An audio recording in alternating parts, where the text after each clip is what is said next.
If you say, what is God? Or what is holy God? There aren't any classes to point to.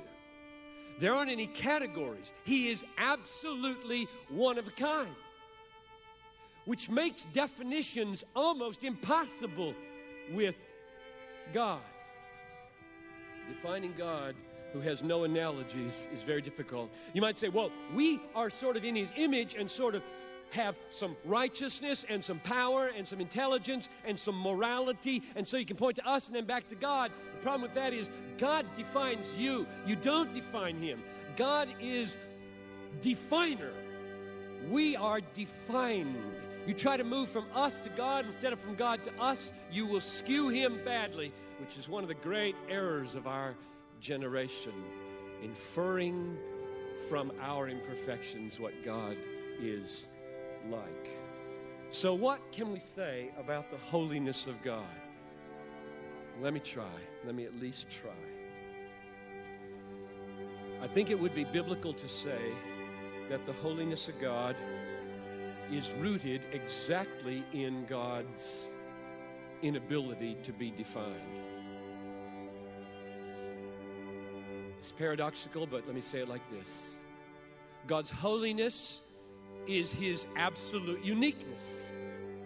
God's holiness is His incomparableness.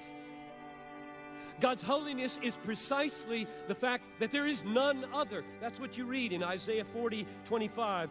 To whom will you compare me that I should be like Him, says the Holy One? Or Hannah's words in 1 Samuel 2:2. There is none holy like the Lord.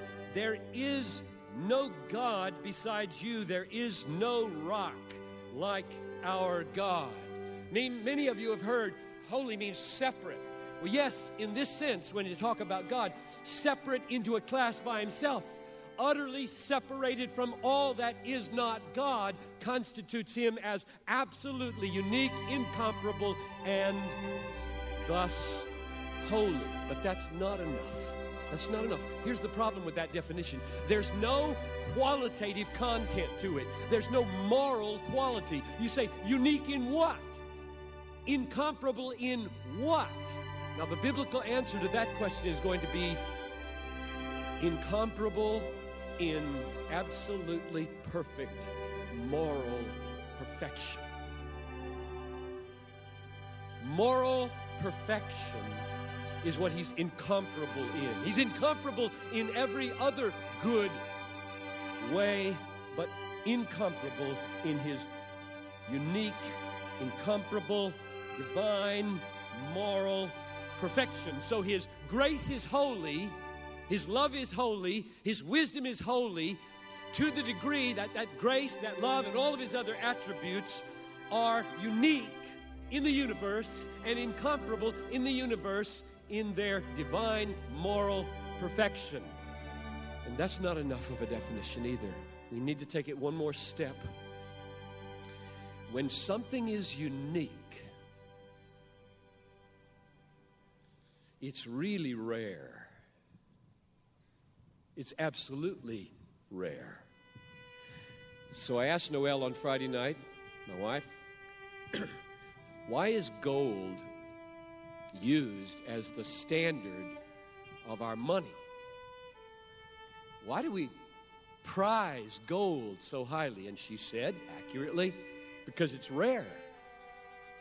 And I said, yeah, but there are fish. There are fish that are really rare. And she said, gold has some permanence. Fish rot, get smelly. They can't be the standard of anything, no matter how rare they are. I said, that's right.